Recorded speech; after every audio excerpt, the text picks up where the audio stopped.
Section 14, Ethical Negotiations and Multiple Offer Situations. Sarah had just finished updating her newest listing when her phone began ringing almost nonstop. Within 24 hours, 4 offers had been submitted. She smiled as she walked into David's office. "I think we have a good problem." David laughed. "Multiple offers usually are." He paused for a moment. "Unless the realtor creates the problem." Sarah sat down. "I've heard people say multiple offers are where ethics really get tested." "They absolutely are," David replied.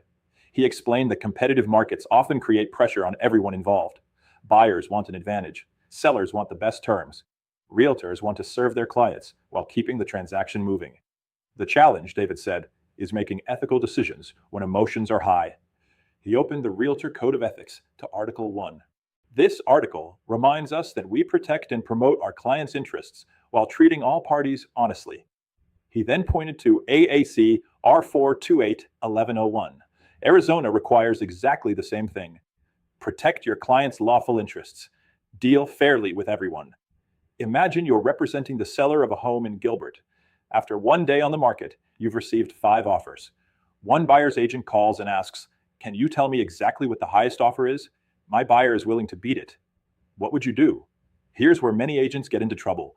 Experienced realtors understand that confidential information belongs to the client, not the licensee. If the seller instructs you not to disclose the terms of competing offers, you must honor those lawful instructions. That doesn't mean you ignore other agents. It means you respond professionally without revealing confidential information. David explained that one of the biggest mistakes licensees make during multiple offer situations is believing they have to answer every question. You don't. You simply have to answer honestly. For example, if another realtor asks whether multiple offers have been received and your seller has authorized that information to be shared, you may answer truthfully. However, creating imaginary offers, exaggerating buyer interest, or claiming an offer exists when it does not violates both Arizona law and the Realtor Code of Ethics. David shared a real-world example. Several years ago, a listing agent told every buyer's agent there were several strong offers when only one offer had actually been submitted. 2 buyers increased their offers significantly.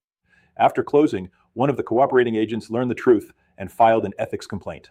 The issue wasn't negotiating, David explained. It was dishonesty. "I can negotiate aggressively without misleading anyone." Exactly.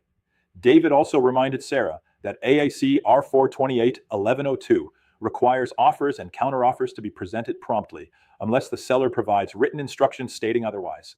The seller, not the listing agent, decides how offers are handled. Experienced Arizona brokers encourage listing agents to discuss multiple offer strategies with sellers before offers begin arriving. Some sellers prefer reviewing offers as they come in. Others may establish a deadline for highest and best offers.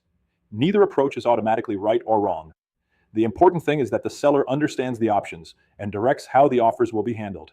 Professional realtors communicate those instructions clearly, treat every cooperating broker with respect, and document important conversations throughout the negotiation process. Sarah presented all 5 offers to her seller that evening.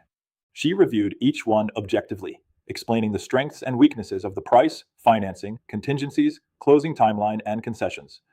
After careful consideration, the seller selected the offer that best met their needs. A few days later, one of the unsuccessful buyer's agents called Sarah.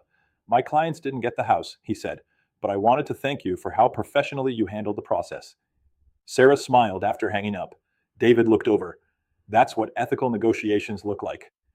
The most successful realtors understand that buyers may not always win, sellers may not always accept the highest offer, and negotiations don't always go as planned.